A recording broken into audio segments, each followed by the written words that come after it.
Hello, and welcome to Election Reflections, another in a series of occasional roundtable discussions hosted by the Election Law program here at the Ohio State University Moritz College of Law.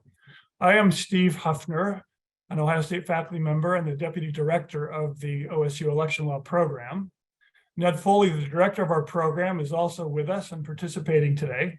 And on behalf of Ned and the entire election law team here, I want to say that we are delighted that all of you can join us today for this conversation among some of the country's most knowledgeable observers of election law and administration. We are especially pleased to welcome back today a number of recurring collaborators with us to be our participants in this roundtable. With us today are Rebecca Green, Lisa Marshall-Manheim, Derek Muller, Nate Persley, and Charles Stewart. Guy Charles and Rick Pilvis had also hoped to be here, but they have both had a scheduling conflict arise. In just a moment, I'm going to invite all of our roundtable participants to kick off our discussion by each taking a turn offering whatever are their top of mind thoughts about the state of election law today. And then after everyone has had that chance, we will open things up in a roundtable discussion format. Before doing that, I want to just offer a brief shout out and thank you to Jillian Thompson, our election law program manager, for all her work organizing today's event. Of course, throughout the country, we've just finished the 2022 congressional midterm elections, concluding earlier this week with Georgia's runoff election for its U.S. Senate seat. Heading into these elections, many in the election law space had justifiable concerns about how our system would perform, particularly in terms of the public's perception and acceptance of the outcomes. I think many of us are breathing something of a sigh of relief about how our voting processes have held up, but there is still plenty for us to talk about. So let me turn first to Rebecca Green, a law professor at William & Mary Law School and the co-director of its election law program. Rebecca? Thank you, Steve, and thanks to Ned and Jillian also for having us. These roundtables have been really interesting in the past. I'm sure today will be no exception. I thought I would talk a little bit about the public confidence question, just to sort of, in terms of my top of line thinking. I focused most of my scholarly efforts on the role of election observation in securing public trust since 2020, with a few offshoots on election surveillance and the role of partisan actors within our election system. But today I thought I would highlight the recent Pew study that I'm not sure is getting its due with everything else that's swirling around. So Pew conducted that survey just after the midterms and released it on December 1st. And the study found that a majority of Republicans around the country believe that the 2022 election was well run. That is, after 2020, just 21% of voters who voted for Trump said the same. Furthermore, the report reported that twice as many Republicans expressed confidence in the accuracy of absentee voting this year, the count this year, 41% this year versus 19% in 2020. And to me, these are pretty striking findings. I thought it might make sense to just quickly reflect on why this might be, all of course conjecture. Possibilities include that Trump's election denialism is getting old, maybe just no one likes a sore loser and it's not aging well. Maybe election officials, are having a real effect. They're working their tails off. They're redoubling efforts to educate voters to be as trying to be as responsive as possible. Maybe this is a sign that transparency mechanisms are working, that being under the microscope makes people perform better and makes the public trust what's happening more. It's also possible that community members who help run our elections are being more vocal. These people are your neighbors. They run our elections, and maybe they're becoming more vocal in their communities and defending the system. Or, also maybe those intent on finding a system in shambles simply haven't found it. I spent some time observing the election this year in Fulton County, Georgia. And when I saw election observers there, I didn't see many, but when I saw them at polling places and elsewhere, they experienced what I think a lot of Americans who observe our elections experience, which is that there's not much going on and that it's a pretty, solid and orderly process. So I think some combination of these observations are maybe contributing to what we're seeing in sort of a pulling back from the fears that I think that we all had after 2020, that public confidence was in shambles and would be impossible to repair. And this, at least to me, suggests some slight cause for optimism that perhaps some of the tried and true mechanisms for ensuring public trust in elections are working. So I'll stop there. Great, thanks, Rebecca. We will turn next to Lisa Marshall-Manheim, the Charles I. Stone Professor of Law at the University of Washington. Lisa. Thank you. So recently, I've really been looking out for breakdowns in the rule of law and how those breakdowns might be exploited to possibly affect elections and election results. So the phenomenon of election denialism relates to this. To that end, the way I think of election denialism, at least, is as an insistence on denying the lawfully determined outcome of an election. So that's how you get that sort of connection between the rule of law and election denialism. And one concern for the 2022 elections has been the number of election denialist candidates who are running for office, including for positions of election administration. And of course, if these people were to take office, even though they're not willing to respect the lawfully determined outcome of an election, it raises a number of questions about the rule of law going forward. So to that end, to sort of piggyback off of what Rebecca was talking about, one of the best developments of the 2022 elections was that these election denialist candidates didn't do particularly well overall. This is particularly true in battleground states, as well as particularly true when it comes to election denialist candidates running for office where they would be acting as election administrators. So, this is a very good development that these candidates did not do well overall.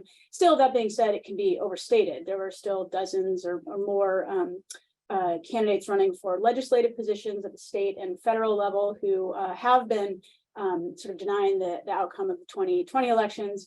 And there were some election denialist candidates who did win office for election administrators. So for example, in Washington state, we have one person elected as county auditor who ran on a platform of election denialism. Nevertheless, this is a good development. So going forward, and I know I don't have much time here, so I'll just briefly say that I'm looking at at least 3 issues that really go to this question of election denialism and its overlap with the rule of law. So first, looking at questions of misinformation. Misinformation and disinformation helps to set the stage for election denialism and, by extension, breakdowns in the rule of law. The second big issue I'm looking at relates to staffing. So our elections across the country rely on, by some counts, 1 million people across the country helping to run them, and we're having staffing problems. So misinformation makes these staffing problems worse. Threats of violence obviously makes these staffing problems worse. Burnout makes it worse. But we need these people to run elections. So I'm really looking at that going forward. And then finally, I'm looking at the role of the courts. Courts play a limited role in election law, but a very important role. And with these pressures we've been seeing on the rule of law of elections, the courts have been asked to sort of step in important ways, but in ways that maybe feel a little bit uncomfortable. So again, misinformation, staffing, and the courts. It's interesting, out of Arizona, we're seeing an illustration of all 3 of these issues sort of come together right now in the aftermath of the gubernatorial election. But I'll pause here and would love to hear what others have to say as well. Great, thanks, Lisa. Next will be Derek Muller, who is the holder of the Ben V. Willey Professorship in Excellence at the University of Iowa College of Law. Derek. Well, thanks, Steve. I think I'll focus a little bit on some of the things that Rebecca and Lisa already ably said, but in a little bit of a different direction. One is, right, I think the dog that didn't bark or bite, or whatever the expression might be, from this election, there were a lot of concerns coming into it. We saw sort of nonstop concerns. And yet, we can look back and say over the last 2 years, we've had a number of primary elections. We had elections in Virginia and New Jersey and sort of off-cycle elections. So there was some hint that there was this resiliency in our system already. And that maybe 2020, whether it's a convergence of Donald Trump, COVID factors and the like, was sort of an aberration rather than the new norm. So I think there was last sort of fraught litigation that was brought, sort of more typical roles of the courts anticipating these disputes ahead of the election. I mean, right now there are very close elections in many jurisdictions where there are federal elections that were decided, a congressional election by 500 votes in Colorado, an attorney general race in Arizona by about the same margin, that are going through the ordinary recount process. So there's a way in which all of the sort of concerns that have bubbled up, at least in the most perilous forms in 2020, really seem to be isolated, regional, and sort of distance in some respects. That's not to say there aren't some concerns, a lot of heated rhetoric. To Lisa's point, whether it's misinformation that's going to be going out there, it's something to keep in mind long term. The second is, and I've been spending some time thinking about this and hopefully writing something bigger in the near future, is thinking about the role of the courts in a specific fashion, to think about their role in issuing writs of mandamus, to essentially order election officials to comply with their ministerial obligations. This happened with a certification dispute out of New Mexico this summer. It happened in Arizona out of a certification dispute after the election, actually just a couple of weeks ago. And again, mandamus as this remedy of the court to step in, no real need for factual development, no real discretion left to the election officials. It's just do your job and pass the results along. And at that stage, that sort of last link in the chain, as Congress looks toward amending the Electoral Count Act, as it thinks about transmitting presidential results from the states into Congress in the future, we're looking at ways that we can strengthen those systems as well. So I think we've seen now some stress testing in good ways to see courts using these devices that are typical, ordinary, routine devices that they've long held remedial authority for, to direct election officials to do their job and to press them forward so that we sort of have no hiccups. And in both states, again, little litigation, quick resolution, and we move on. So the hope is we'll continue to see that, and we'll have sort of a good framework in place as we move into the future elections. So I'll pause there, and I hope we'll have some time also to talk about Moore versus Harper and what came out of the Supreme Court this week. Great. Thanks, Derek. Nate Persley, the James B. McClatchy Professor of Law at Stanford Law School, is next up. Nate. Thank you. I'll agree with all that's been said. We dodged a bullet. We should be thrilled about that. The election system was not just resilient, but professional, as it was in recent years as well. The worst election denialists did not win, but I do want to emphasize that thousands did. And that's true both at the U.S., for U.S. Congress as well as state legislatures, and to some extent in offices that are going to run elections. But in the Secretary of State races, governor races, for the most part, those who were most in the denialist camp didn't win. I think it's an open question the degree to which the denialism has been rooted out or even proven to be a sort of inadvisable campaign tactic. And so I think there is a lot to think about. Also, I think that the death threats to election officials that preceded this election, we should hope are not going to become a just cost of doing business. And I am concerned about the number who may be resigning in the next few years. But of course, the bottom line is that it was a very successful election. I personally don't think just to put on a political scientist hat for a second, I'm not sure I know whether the conventional wisdom about what led to the Democratic success in this election was right or not, how big a role Dobbs played, to what extent candidate quality certainly played some role, but how much of it was about anti-democratic messaging, or that particular whether denialism was a salient factor in people's votes, I think will perfectly plausible, but I think we need to wait and see, just as we do with frequent claims that we get every election that the youth vote is what was mobilized and really important. I am concerned, which I think the jury is still out on that as well. I'm concerned about what I saw in the New York Times about the relative low participation of African Americans in this election, but that also I would be eager to get someone like Charles Stewart's stats on this. With respect to the effect of voting laws, I think that I don't think we saw any major suppression, but of course, part of the question is also, with later one way we could also see the effect of some of these new laws is the number of canceled or provisional ballots, particularly mail ballots that might have been bounced because of new laws relating to signatures and those types of things. And so I think that's something that we should learn in the coming months. as well as to what extent, did in those states where those new laws passed, was it sort of more costly to engage in mobilization? I don't think we can't like let Maricopa County off the hook in this discussion. I think that it should, first of all, yes, the problem got blown out of proportion. Something like that happens in every election. We don't want to beat them over the head with it, except that they were certainly the ones most under the microscope in the country this year. And it shows you that what may have been garden variety election administrative glitches in previous elections, now, because of social media and the amplification and conspiracy theories that are associated immediately with elections, you get elites jumping in to start questioning the integrity of the election, and we need to be concerned about that. Lastly, looking forward to 2024. I think whether Congress passes Electoral Count Act reform, critical question in the next month. How Moore versus Harper then is viewed by legislators, depending on what happens in that case, how legislators will behave in the run-up to, say, choosing electoral slates. And then, the success of President Trump, right? I mean, a world in which he's the Republican nominee is a very different world from this standpoint of election denialism than one where he isn't. And one can't think of this denialism as having been rooted out if we are basically continuing on that theme up until the 2024 election. Thanks, Nate. Next, we'll hear from Charles Stewart, who is the Keenan Sahin Distinguished Professor of Political Science at MIT, where he also is the director of the MIT Election Data and Science Lab. Charles. Thanks, Steve, and it's a delight to get the gang back together after our round a couple of years ago.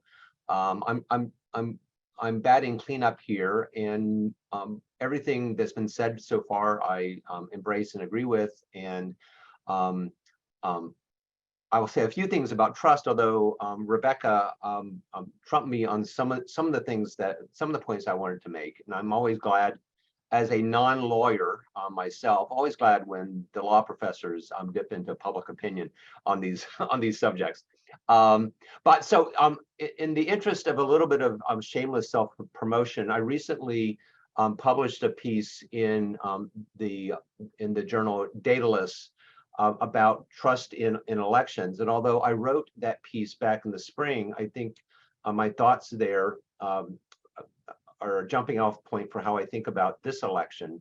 In that piece, I make a distinction between what I call trustworthiness versus trust. Trustworthiness being the idea that we want elections that produce the proper results, and a trustworthy election is one in which that outcome can be proven to a dispassionate observer.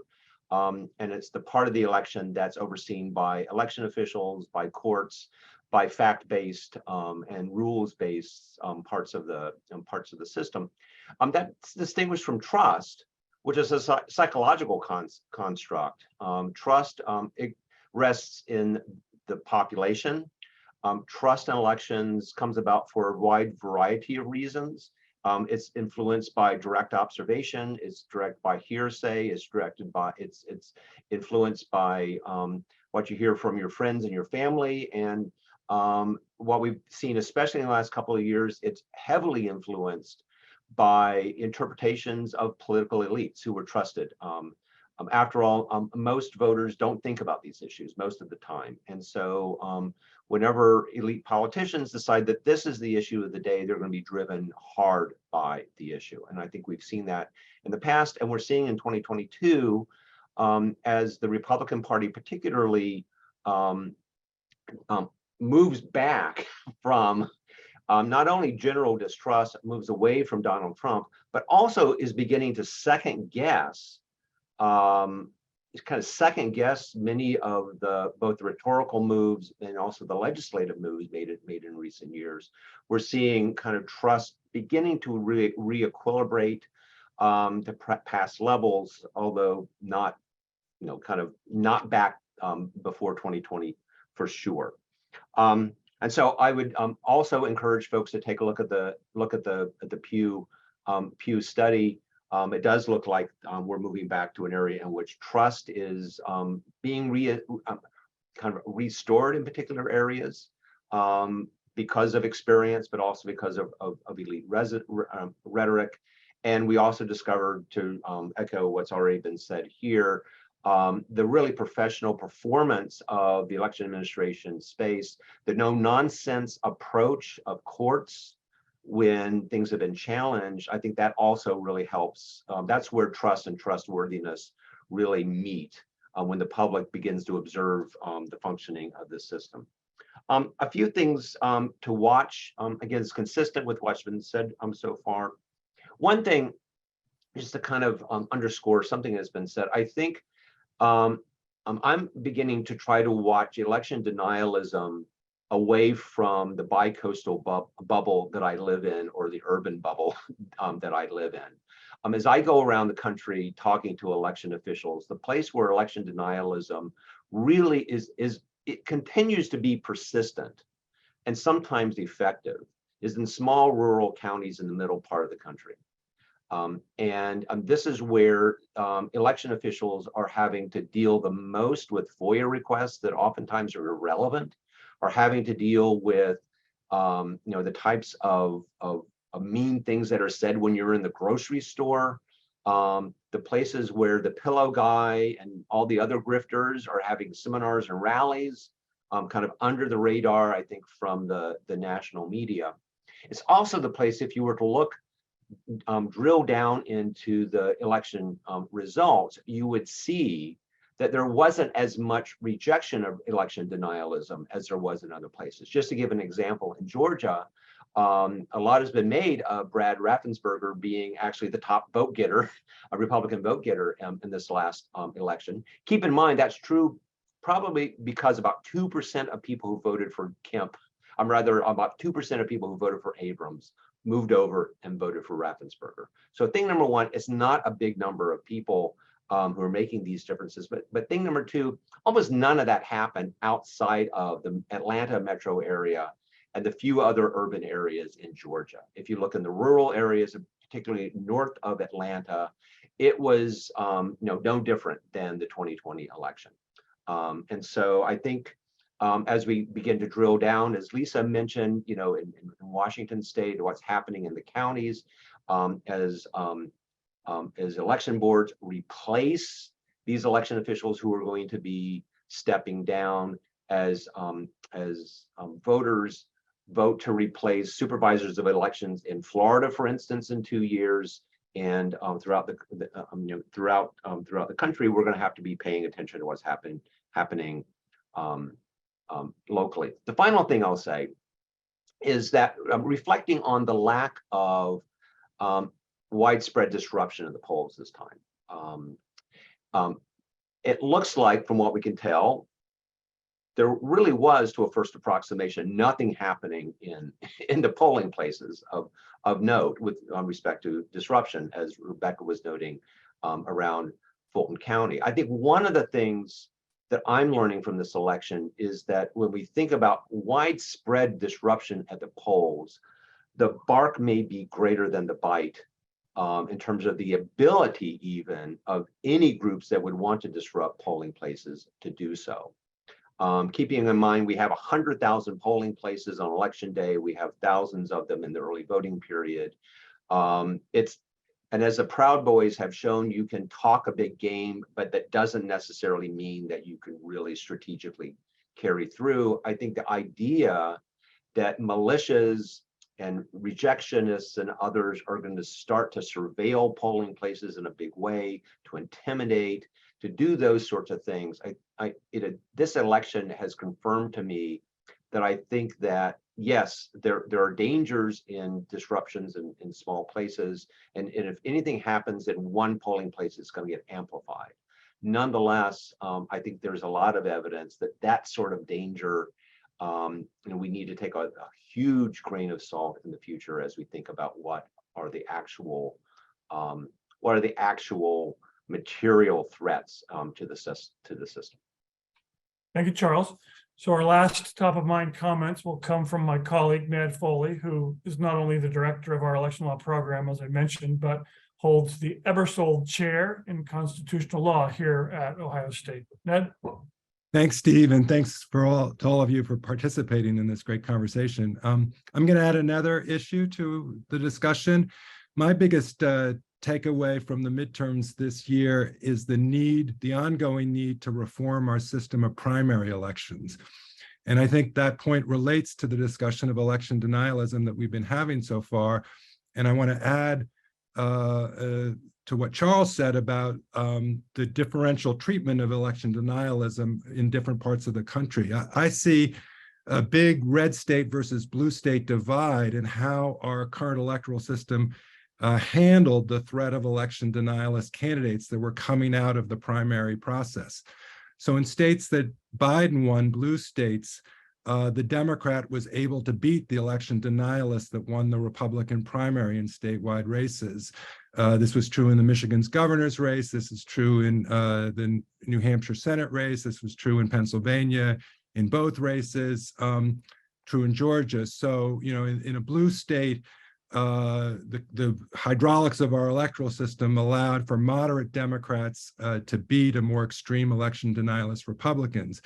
Not so on the red state side of the divide. Here in Ohio, J.D. Vance prominently, you know, won the U.S. Senate seat against a Democrat who was thought to have run a pretty moderate, pretty good campaign as a Democrat in Ohio, and nonetheless, Vance, an election denialist, came out of the primary and won the general election. That was also true in North Carolina, where one of the earliest election denialists, Ted Budd, as a member of Congress, ended up winning the Republican primary and then defeating, again, a more moderate Democrat. So North Carolina and Ohio, both states that Trump won, are places where denialism can still win statewide. I think the consequence of that differential affects our thinking about the electoral process, but also about governance issues. As a result, Congress is going to end up more polarized next year than it is now. In other words,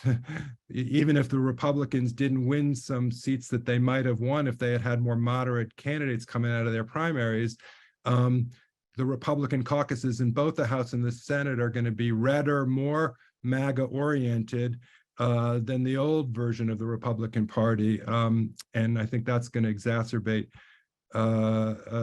governance issues. You know, quickly, even apart from that point, you know, I think Charles may have alluded to this, someone else, you know, there was a lot of ticket splitting in some races. And, you know, in Ohio, you know, the differential between Vance's results and the results of other Republicans who were not denialist shows there's kind of a gap. It's not that everybody wants a denialist in a state like Ohio or North Carolina. Likewise, look at a state like New Hampshire, where a moderate Republican governor, Chris Sununu, you know, sails to re-election victory, but you have the denialist Senate candidate, a guy named Don Bolduc, you know, can't win that race. The Democrat wins the Senate race there. That kind of ticket splitting shows there's kind of a missing middle. The missing middle is the moderate candidate that can't make it out of a partisan primary, but might actually win the general election. You know, that's been some of the takeaways about when the candidate quality point. But the candidate quality is partly a product of what the primary voters want, and what primary voters want isn't necessarily what general election voters want. Similar story in Wisconsin in reverse we could talk about if we want to. And finally, you know, the news this morning from Senator Sinema, you know, becoming an independent and not wanting to run in a Democratic primary for re-election, I think is the kind of exclamation point on this phenomenon. There is a middle of the electorate that is not well represented by our current partisan primary system. I think the midterms as a whole show that, and I think we need to pay attention to that as we move forward. Thanks. Thanks, Ned. So for the 45 minutes that we have left, we're going to open it up. And I have a few things I'd be happy to ask and probe a little more. We've got some questions coming in the question feature on the Zoom webinar. But I'd first like to just see whether anybody has something you'd like to respond to from something somebody else has just said. Well, let me just amplify a little something I think Ned and some others were mentioning, which is a factor that I left off, which is how the Republican House uses its investigatory authority over the next year, and the degree to which they will try to open wounds from the 2020 election, or even go after folks from this election. You can be pretty sure that the tech folks are going to be, particularly given some stuff that's been happening with Musk and Twitter lately, are going to get dragged before Congress and asked about their involvement in 2020 and biasing results, Hunter Biden laptop, all that kind of stuff. But wondering how much effort there would be placed into, real sort of relitigation of Georgia and Arizona and Wisconsin, Michigan, wherever else, under now with subpoena authority. Thanks, Nate. Can I ask a question that I sort of feel like starts with Charles, but it relates to a set of themes that most of you were making some comment about. Charles, you said that, among other things, you think election denialism remains a somewhat potent force in especially some small rural counties in the middle of the country. And you used the phrase that it's effective. Election denialism is effective. And at the same time, you also talked about, for instance, the fear of polling place disruptions being maybe overstated. Not that it's not a real concern. And I think we all ought to be continuing to work to promote greater security and safety in the lives of our election workers, as people said today.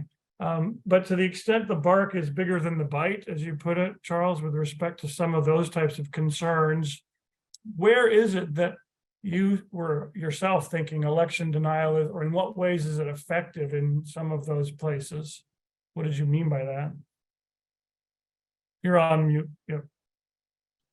Yeah, thanks for that. And also, thanks for underscoring one of the things, non-implications of what I said, which is I do think that whenever the heat is turned up and one is worried about kind of the violence, and when election officials are getting death threats, we heard at a conference sponsored by the Bipartisan Policy Center this week that the Secretary of State from Colorado, I believe, has gotten 500 threats in the last week. And so, these are real things, and certainly election officials are right to be concerned and right to involve law enforcement in trying to kind of make sure nothing bad happens. At the same time, I think that there is just a matter of, for those of us who pay close attention to elections, kind of putting in context what's likely to happen at polling places is an important point. But back to the question about the effectiveness of election denialism. Election denialism taps into, not to be too political sciencey professory here, but political denialism taps into this long theme in American politics that Hofstadter identified in his essay on the paranoid style of American politics, that we've seen for 200 years at times of disruption and all of that, that political entrepreneurs can tap into memes, what we would now call memes, and other types of culture, deep cultural beliefs about the other, whether it's Catholics or Jews or immigrants or people in cities and whatnot. And that's really powerful, and it takes political entrepreneurs. I think that was a good deal of the larger narrative in 2020. And that narrative never really quite dies out in the hinterland. And right now, I think I just want to underscore what I said about the pillow guy, that there are traveling, the modern equivalent of the medicine shows going around the country, having seminars, talking about election denialism, enlisting people to crowdsource data, and then, oh, by the way, I have a book too that you can buy out in the parking lot. And so that's an element of this that I think is going to be resilient because it's making a lot of money for people. And we haven't seen this dynamic of election denialism being a profit center before, I don't think. I could be wrong about that. And I think of effectiveness as potentially meaning several different things. One could be that it simply mobilizes voters to vote for those candidates and they then succeed. Then you've added to that this possibility that it's a profit center in some senses. But yet a third potential meaning, and this is what I just wanted to make sure we were thinking about and knew what we meant, is effectiveness in undermining election outcomes, right? And that's a different kind of effectiveness. Right. And, so far, again, as I've talked to election officials who work in these places, they report, I mean, it's, more whack-a-mole, more difficult, but nonetheless, kind of the idea that the denialism is leading to actual undermining of the results. There are checks and balances and processes, and as Rebecca was saying, it's a lot more boring and straightforward and rote than you would imagine. That that's not something that I'm necessarily particularly as worried about is literal undermining of results, fraudulent results. I might actually be a little worried about somebody in a place like that slipping a USB drive into a voting machine.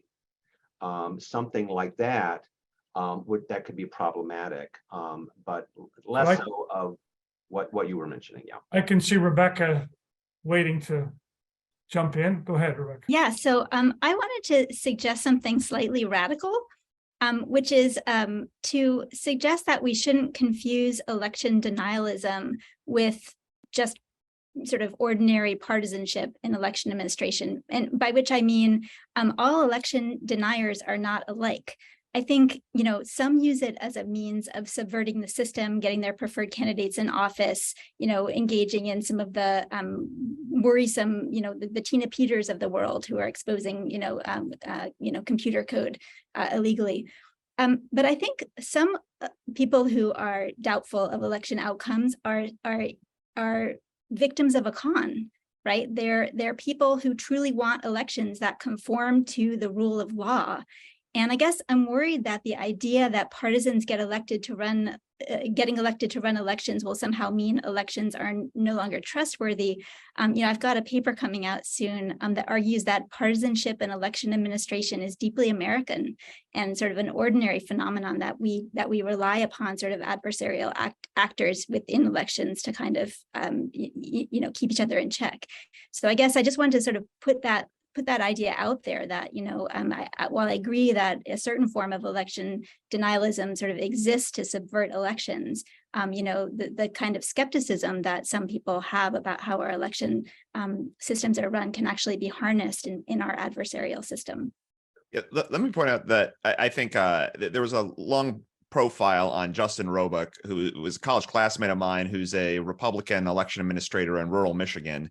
And in that county, it's dominated by Republicans, and there are a lot of people very skeptical of the election system and pressing him with questions. And it sort of points out he's speaking to them and saying, I'm one of you, and I'm able to sort of say in our county, like, this is how we do things, transparency.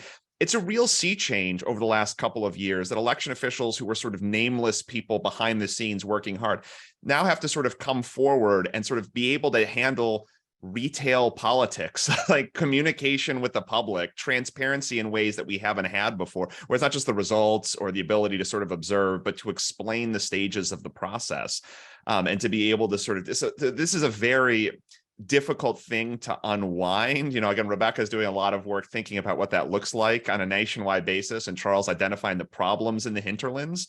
But I think, over time, and whether it's through the National Association of Secretaries of State or otherwise, to think about how we trickle it down to the local level and have those election officials who are able to communicate effectively to their constituents, hey, here's what we're doing. It's ordinary. And we'll have some resiliency in the system moving forward. Nate?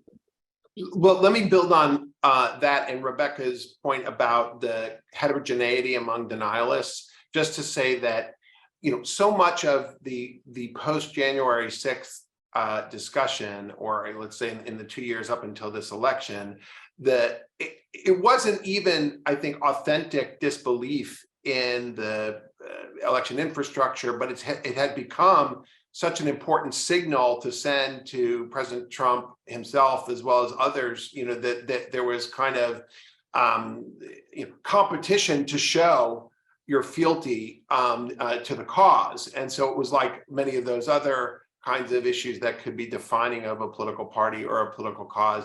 That's why I think Rebecca was right to focus on the Pew numbers. To what extent is it becoming less of a signal of Republicanness, right, to express that kind of view of reality? There are many other things. You look in the kind of social media world, whether it's related to vaccines, related to just presidential approval, where you could see it important to express that signal. The more that election denialism is not one of those tribal defining features, the better it is for the system. And if I could kind of put a little finer point on what Nate just said about kind of the degree to which election denial, actually a couple of things, but one, the degree to which election denialism is a matter of showing fealty to, say, Donald Trump. In general, what we know in research into things like belief in conspiracies, et cetera, and there's been a fair amount of research in this area among actual public, kind of the social psychologists who really know public opinion. And it seems that among the mass public, there is not a whole lot of, it turns out that when the mass public says they doubt the election, they think the election was stolen, they really believe the election was stolen. This is not a matter of signaling that they're a good Republican. They really believe it.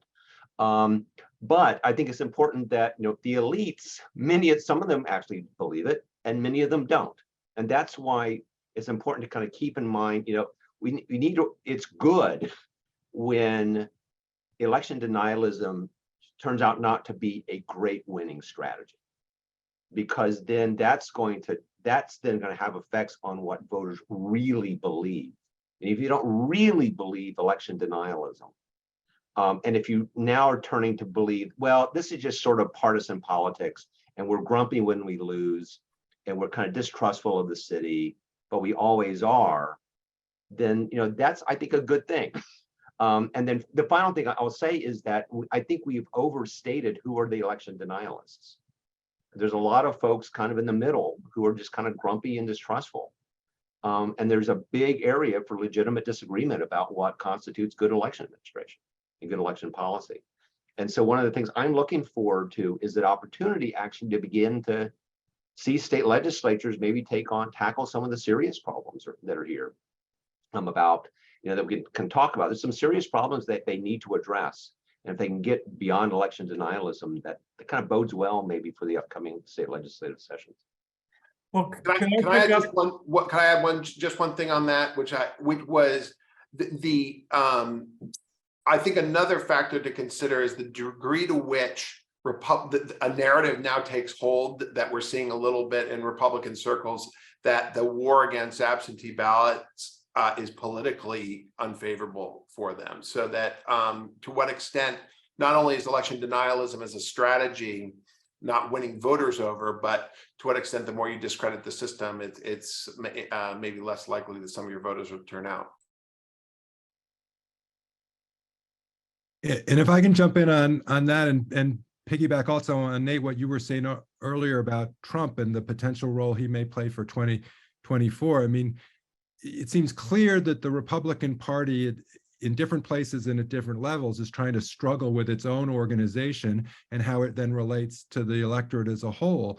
And you see the Republican professionals wanting to change the behavior of the party as a whole, but that may not be what the base or the voters who vote in primaries want. And so, I don't know how that's going to work itself out, both on issues of things like election denialism specifically, and also on the role of Trump that you mentioned before, and how the party navigates its own internal divisions and presents itself, to the broader public. I mean, there could be a story of fragmentation with certain implications, or they may finally get their act together and coalesce. And so I think we face quite different horizons in the future, depending upon how these internal dynamics play out. I was wondering whether we might sort of pursue another thread Charles had just teed up about what kinds of measures we ought to see or encourage state legislatures to take based on the observations we've had. And this relates to several questions we've received in the Q&A. I mean, one of the questions is sort of a question of, what would our advice be about what kinds of things we ought to encourage states to do to better promote trust and protect our election worker community and that kind of thing. But a slightly different variation on that question is, what do we expect? What sort of trends are likely to emerge from this election and around the whole election denialism frame? And of course, a piece of that could also be this broader question of the effect of primary elections. I mean, that's a more dramatic kind of reform possibility. But what are our thoughts about both likely developments in the election reform space as well as desirable developments in that space in the short term?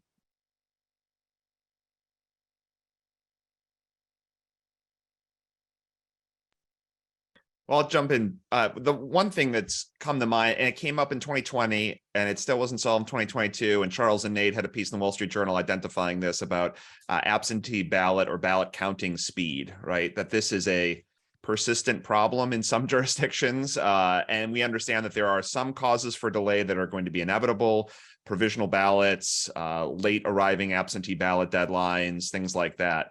But there is something else happening, which is a massive increase in absentee voting, and states that have uneven rules about what happens there in terms of the processing. And states like Florida have robust pre-processing rules, and other states have far less pre-processing. And there is a public confidence point about having the results. Maybe we don't have all the results on election night, but that we have a pretty good idea and a pretty timely response in the days afterward, that it doesn't feel like there are these tranches of ballots coming in days and days later.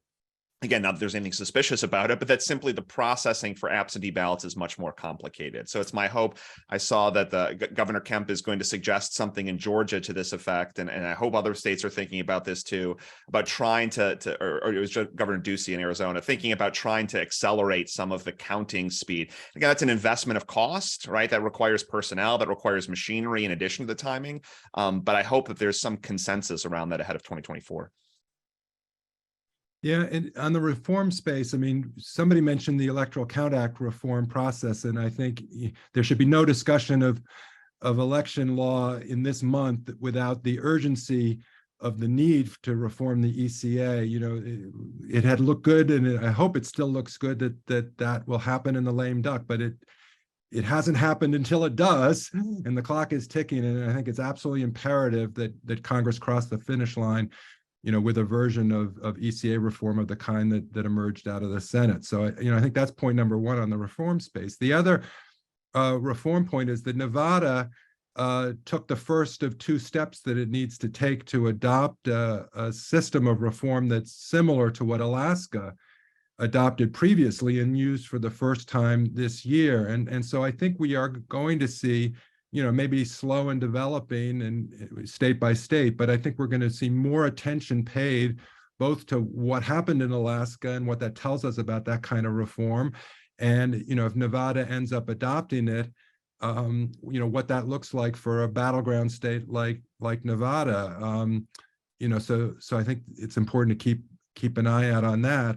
In terms of Georgia, there's some talk in the last day or so, I think, about, given the issue of holding, actual runoffs a month or so later after the November election, why not just use an instant runoff in terms of ranked choice voting? So we may continue to see more discussion of ranked choice voting as it sort of moves around the country.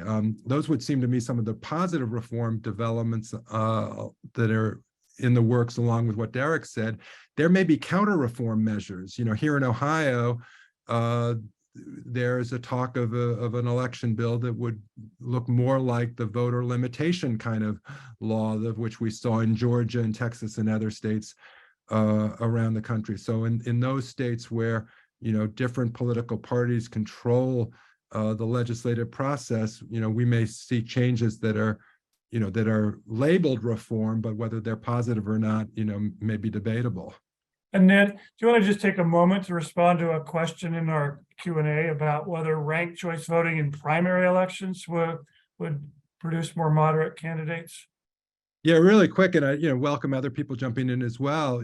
And I've written about this. Yes, I mean, we saw in the primary this year a lot of primary elections won with significantly less than 50% of the vote, sometimes less than 40% of the vote. If you have you know, several candidates in a primary. This was true in the Pennsylvania Senate primary, where Dr. Oz beat David McCormick by a very narrow margin that went to a recount.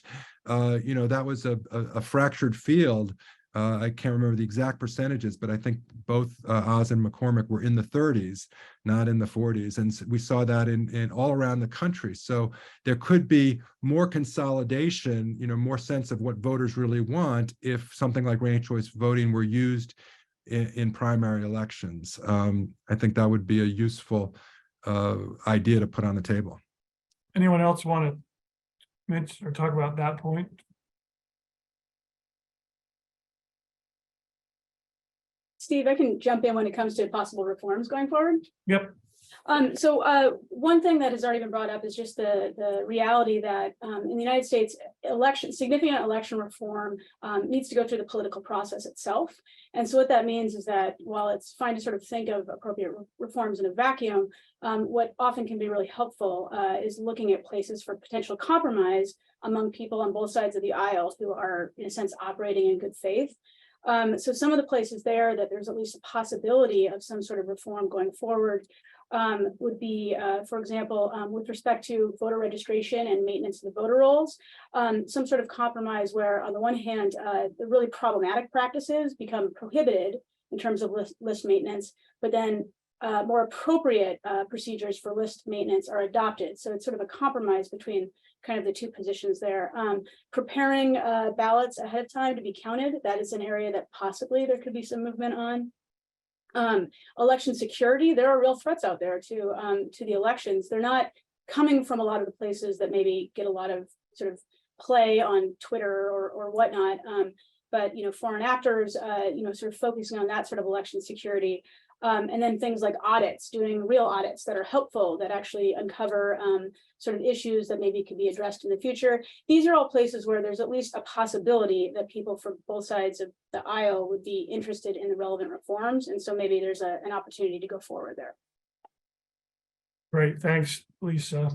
Let's take a minute, at least I'll tee it up for a minute and see if people want to take a minute to talk about the Electoral Count Act reform. I mean, several of us have mentioned it, but are we feeling like it's still going to happen, or are we getting more nervous now? I think there's the old meme that I think the way legislation works in Congress is no, no, no, no, no, no, no, no, yes to framework, no, no, no, no, no, no, no, no, yes, and that it just kind of springs on us. I think there's certainly interest in doing it. It's really left to Pelosi, McCarthy, Schumer, and McConnell right now to figure out how it's going to happen, whether it's through some continuing spending resolution. I think will be something very close to the Senate side. But I think I think it's going to get done. I mean, I know people are worried about the timeline, but I think it's going to be something that's going to be kind of put in near the end. It will not be sort of a standalone vote. It will probably not be something where there's going to be the opportunity for a lot of clear cut, one side or the other on these issues, but tacked onto something else and then put through ahead of January 3rd before Congress turns over. But otherwise, I think very close to the Senate version. I don't know if anything will change from what came out of the Senate Rules Committee, amendments made there, maybe a couple of technical changes. I'm not sure. But it's certainly the clock is definitely ticking. Let's just put it that way.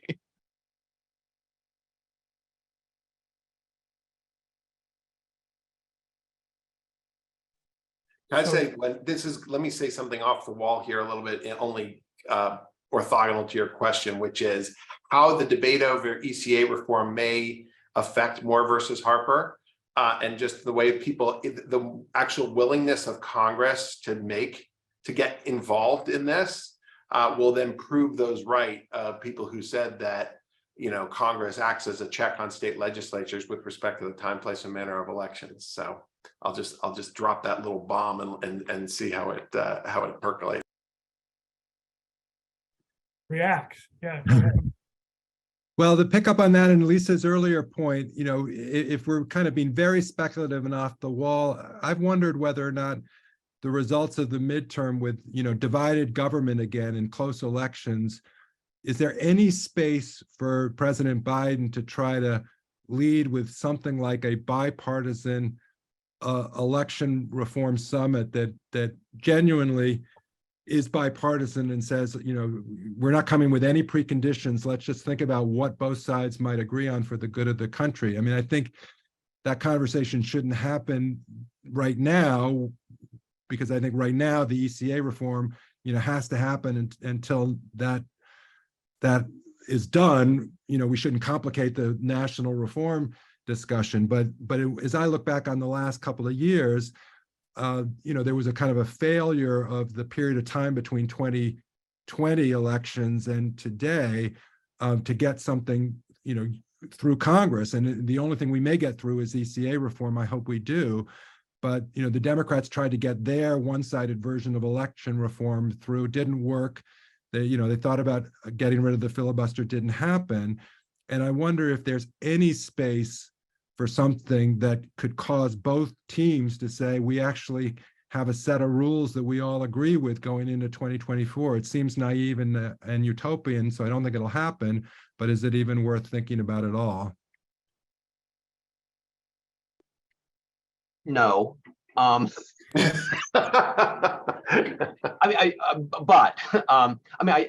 thinking number one, and Nate's here, so he can. He was kind of in the belly of the beast a decade ago, but it seems to me that this president is on top of a different Democratic Party and is less policy wonkish than the last Democratic president. And so it's hard to imagine kind of an election summit or a meeting of the minds about what should be done with elections. I will point out that the PCEA from a decade ago still has ripples in the election administration space. And so, and a lot of that, that report stayed away from third rail issues.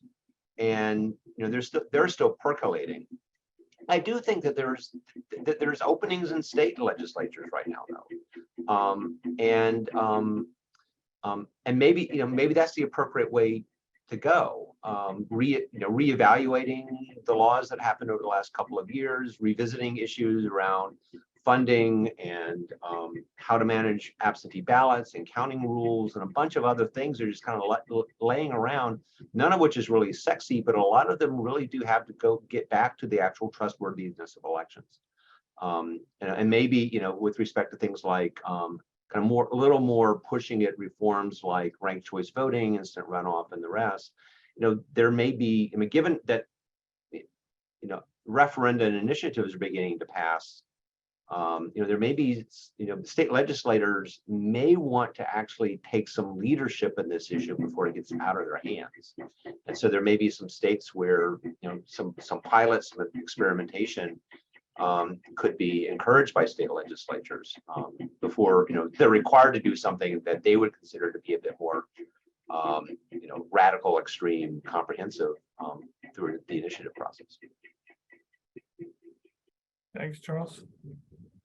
And on that point, to bring back the Moore versus Harper discussion into the mix, if it's possible to read the tea leaves from the oral argument correctly, if the maximalist position of the petitioners advancing is not going to prevail, that opens up the possibility of initiatives and referendum to put into state constitutions, rules for running elections, including congressional elections. So for example, a state could adopt a ranked choice voting referendum and make it applicable to a congressional election. That was potentially at risk in Moore versus Harper, and it doesn't seem to be at risk at this moment. Look, I still worry though, and now we can talk maybe in the meat of that case, that I've been one who thinks that any foray in this direction is going to create greater uncertainty and will have an effect on the way election officials behave, as well as election lawyers. So that if every question of state election law potentially ends up in federal court, that is a different world. It doesn't necessarily mean that we're going to have more successful litigation than the many cases that were bounced out in 2020. But if we, I don't see any half measures from Moore versus Harper that would, unless they go in like just specifically focusing on redistricting and court-drawn plans, which I think is unlikely. But if it's about general versus specific provisions of state constitutions, or the initiative point you're making versus all other judicial interpretations, I think that it still has the potential to be very disruptive. Yeah, let me add, I think my sense from oral argument, again, we're kind of speculating, but if they go a narrow route, it will be something that feels like Bush versus Gore in a one ride ticket. Once in a generation, we're going to strike down what a state court has done. But there does linger this sort of question, I think, about how frequently that can be used. And while it will incentivize perhaps a lot of litigation, as Nate's pointed out, perhaps leading to that uncertainty, I don't know how successful it will be. But I think the court is going to be cognizant of the fact that they don't want 25 emergency petitions every 2 years citing whatever comes out of this case, saying, aha, you deviated, it was not a fair and substantial basis, whatever that is.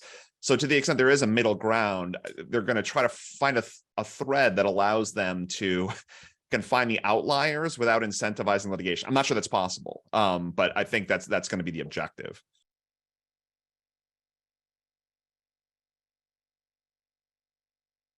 So there are several questions that I'm going to just sort of oversimplify, and there's a really rhetorical dimension of them, I think, some of them anyway, about the danger that the effort to reject election denialism as unfounded and dangerous could itself make us blind to areas where we do need to be attentive to weaknesses in our system and make sure we've reformed them. And I think that there'd be large agreement among our group to that point, and things some of us have already said reflect just that there's still a need to be attentive to where there are weaknesses and vulnerabilities and to do something about it, and not simply say in a Pollyanna kind of way that there's nothing wrong here. But at the same time, the election denialist framing of things has been a real threat. And on that point, there are a couple of other questions, or at least one, I think, inviting us to think about the role of election overseers, the secretaries of states, and then party leaders and other elites to respond to that threat. And this comes back now to the trust point and the connection between trust and trustworthiness. And Charles, at one point you had said that there is a point at which what you have set up as very different things, trust versus trustworthiness, meet in terms of how we help people as a psychological matter reestablish trust by showing them the trustworthy features of things? And how can we do more of that? And whose responsibility is that? And what is the role of elites and candidates and so forth? Yeah, Lisa? So yeah, I think this is a problem because in some ways, at least, it seems that one of the most effective ways of responding to, for example, misinformation is to have a clear message that refutes it. But of course, when you get into the nitty-gritty of elections, I mean, we're dealing with millions of voters. They're very complicated. It's messy, and it's sort of hard to sort of state a clear message that's also precise. One thing I just wanted to flag is that there's a lot of work going on now. I know the Election Integrity Partnership, there's the Center for an Informed Public here at University of Washington, and I know that Nate's involved in this in various ways, these sorts of issues in various ways. There's a lot of work that is looking into how these sorts of conspiracy theories form, including what sort of signs you can recognize right at the beginning when there might be a problem, when something might catch fire. And so there is work being done that's trying to, train election administrators, train other people to sort of get ahead of specific issues that may start to be a problem and be really careful with those issues. And I'm bringing this up by way of saying that, then by extension, in other areas, maybe sort of the prioritizing pushing back against misinformation doesn't have to be quite as much of an issue there. Instead, the people can approach it with a little bit more nuance. I think those are good points, and I would just say that that is another aspect of this last election of a dog that didn't bark. And so, the stuff that was happening in Maricopa County expectedly led to a huge amount of disinformation. And as the folks at University of Washington and others have shown, right, there's this notion of participatory disinformation where the Kate Starbird coined that term at University of Washington, that you have the elites who will sort of generate the narratives that get picked up by the mass, and then there's a whole ecosystem effect. But as a general rule, in the run up to the election and afterwards, it was much lower than I think people expected. I mean, we're focusing on now what are age-old scandals on social media, age-old being 2 years in places, with respect to Twitter and Hunter Biden's laptop and all of that. But we really didn't have new conspiracy theories that happened this time, with the except of significant measure, except with respect to what was happening in Maricopa.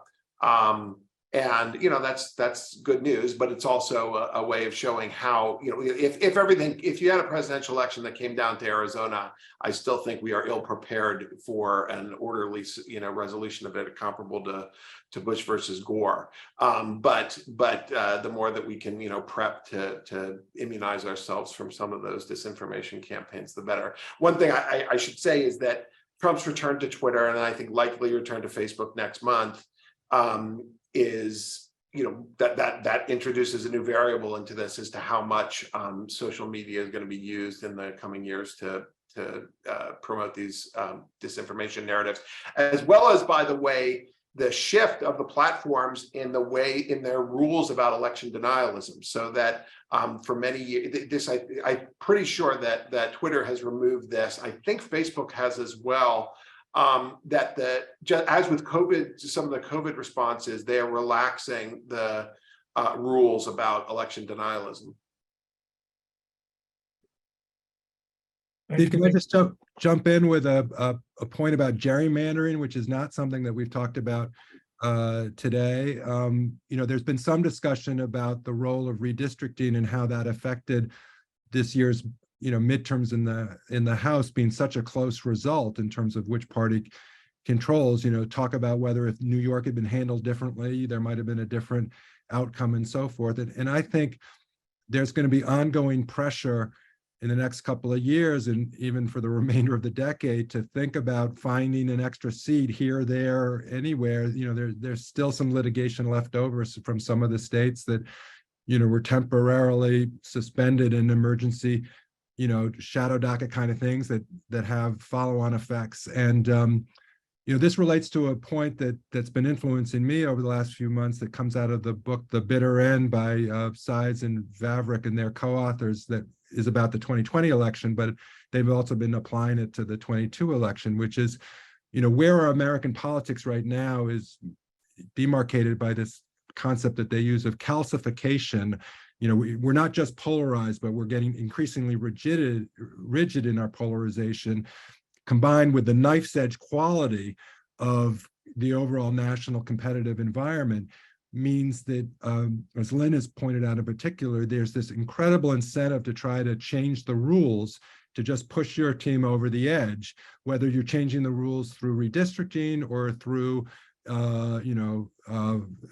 rules about absentee ballots and early votes, or whether you're trying to, election denialism is a piece of, like, if we can just affect the outcome that way. I think we're going to see ongoing pressure to affect the process as a way to win these narrow victories.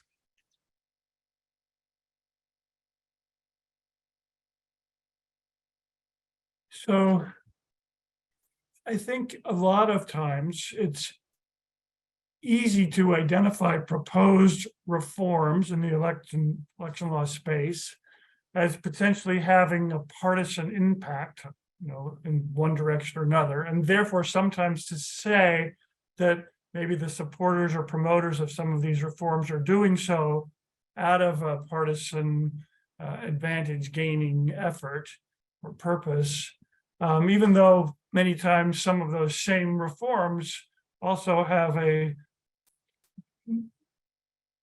genuine, salient, healthy voting purpose behind them.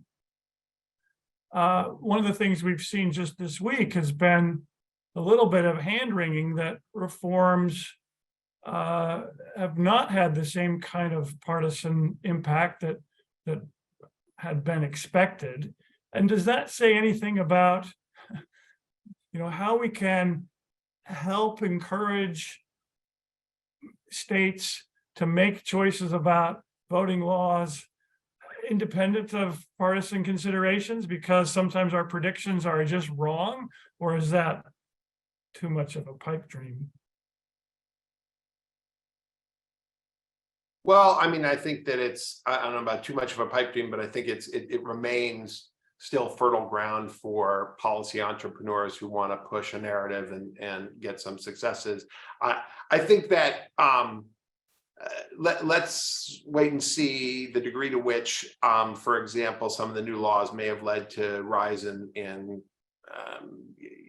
mail ballots that ended up not being counted or something. My guess is it didn't have a huge effect, but while it doesn't seem to have had a systematic effect on turnout, I think the effect of these laws, if any, probably be shown not to be have a big suppressive effect. But let's wait and see. I do set, like what I said at the beginning, which is that the apparent drop off in African American voting, I think, is important to focus on and see what the causes there. And it may just be that, well, sort of the highs of the Obama years are just sort of returning to normal. But the more that there are differences between black and white voting patterns, the more that might have an effect on other kinds of litigation, Voting Rights Act, et cetera. By the way, we've talked about Moore versus Harper, but the Milligan case out of Alabama and the future Section 2 of the Voting Rights Act, I think, is also important to note. Now, while that is probably going to be a narrow decision specifically on redistricting, I think it'll send some signals about where the court's going on the voting rights, Section 2 of the Voting Rights Act itself.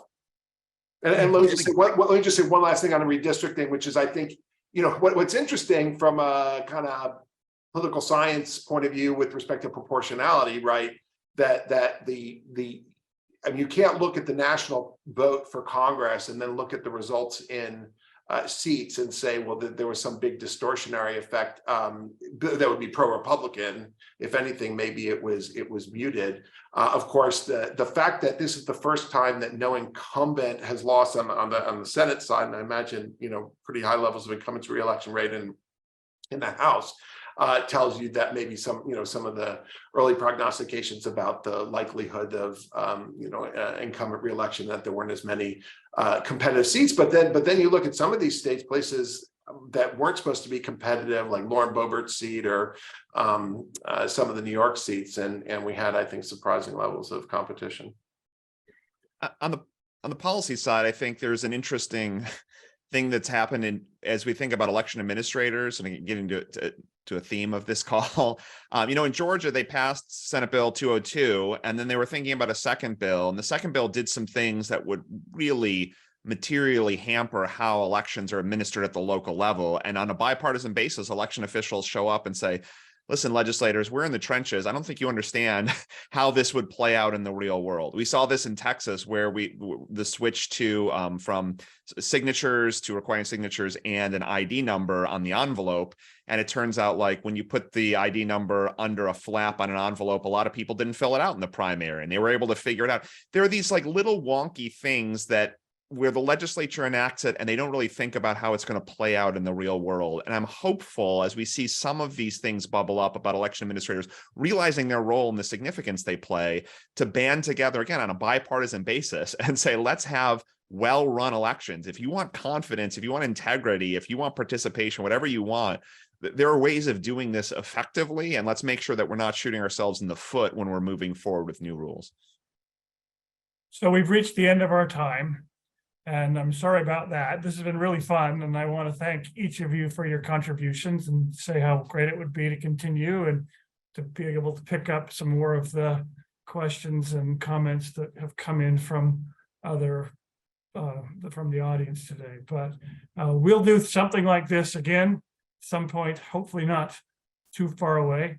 And in the meantime, we wish all of you a happy holiday month and season, and good luck with your work. And let's all keep thinking about how we can help promote trust and effective election law and administration. So with that, thank you very much for being with us, each of you and the audience. Take care.